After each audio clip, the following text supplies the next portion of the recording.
হারোয়া থেকে 26-এ ইলেকশনে আপনারা যত আটকানোর চেষ্টা করবেন, হারোয়া মানুষ আগামী দিনে 26-এ কিন্তু এখান থেকে জিতিয়ে নওশাদ সিদ্দিকী ভাইজানের হাতে এই সিটটা উপহার দেওয়ার জন্য প্রস্তুত নিচ্ছে। আপনাদেরকে একটা কথা বলি, আমরা যারা আইএসএফ করি এখানে আপনারা দেখতে পাবেন যারাই উপস্থিত হয়েছে সবাই কিন্তু যুব সমাজ। আমাদের লড়াইয়ে অংশীদার কিন্তু 90% যুব সমাজ। আপনারা যত আমাদেরকে আটকাবেন, আগামী দিনে আমরা তত ফেটে বেরোবো। আগামী দিনে আপনাদের বিরুদ্ধে তত বেশি লড়াইয়ের প্রতিজ্ঞাবদ্ধ হব। আপনারা কি ভাবছেন যে আমাদের আটকাবেন, আমরা ঘরে বসে থাকবো? আমরা জানি, আপনারা জানেন 21 সালে ইলেকশনের পরে হারোয়ার মধ্যে সব থেকে বেশি যদি অত্যাচার হয়ে থাকে এই আমরা দেখে গ্রামে হয়েছিল। তারপরেও আপনারা দেখেন যে আমরা দেখে গ্রামে কিন্তু আজকে আমরা আইএসএফ এর প্রোগ্রাম করছি।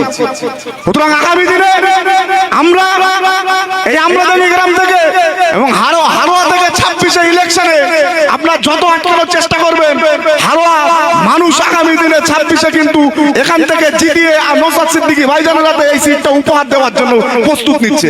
ভারতবর্ষের মধ্যে বিজেপি সরকার যেভাবে পুরো ভারতবর্ষকে সাম্প্রদায়িক ইস্যু দিয়ে যেভাবে ব্যস্ত করে রেখেছেন, বিভিন্ন জায়গায় মব লিঞ্চিং করছেন, একটা সম্প্রদায়ের উপরে আক্রমণ করছেন বিজেপি সরকার, যেভাবে ধর্ম নিয়ে রাজনীতি করছেন, ঠিক একইভাবে পশ্চিমবাংলায় ভারতবর্ষের মধ্যে সবচেয়ে বেশি যদি ধর্ম নিয়ে রাজনীতি হয়ে থাকে তার নাম হলো পশ্চিমবাংলা। এই মুখ্যমন্ত্রী মমতা বন্দ্যোপাধ্যায় মুখে বলে এক, কাজে করে এক।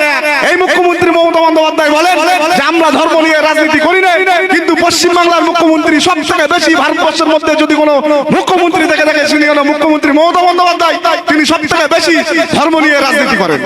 সুতরাং আগামী দিনে পশ্চিমবাংলার ভবিষ্যৎ আপনারা হয়তো ভাবছেন যে আমরা যেসব তৃণমূল বন্ধুরা ভাবছে যে আইএসএফ কে যেভাবে আমরা আটকাবো, আইএসএফ এর আটকে দিয়ে আপনারা কিন্তু আত্মঘাতী গোল খাবেন। আইএসএফ কে আটকালে আইএসএফ এর কিচ্ছু যায় আসবে না, কারণ আইএসএফ কিন্তু বিগত দিনে ক্ষমতায় ছিল না। আইএসএফ ক্ষমতার পরিবর্তন করার জন্য লড়াই করতে এসেছে, ক্ষমতা ভোগ করার জন্য লড়াই করতে আসেনি। সুতরাং আপনাদের জন্য লড়াই করছে। আপনারা যদি আইএসএফকে আটকান, ক্ষতিটা কিন্তু আপনাদেরকেই হবে, আপনাদেরই হবে, আমাদেরই হবে। আমরা যারা পিছিয়ে পড়া মানুষ পশ্চিমবাংলায় বাস করছি, আমাদেরই ক্ষতিটা আমাদেরই হবে। সুতরাং আগামী দিনে 26-এ ইলেকশনে নওশাদ সিদ্দিকী ভাইজানের হাতকে মজবুত করতে বাংলার আপামর জনসাধারণকে অনুরোধ করব। আপনারা জানেন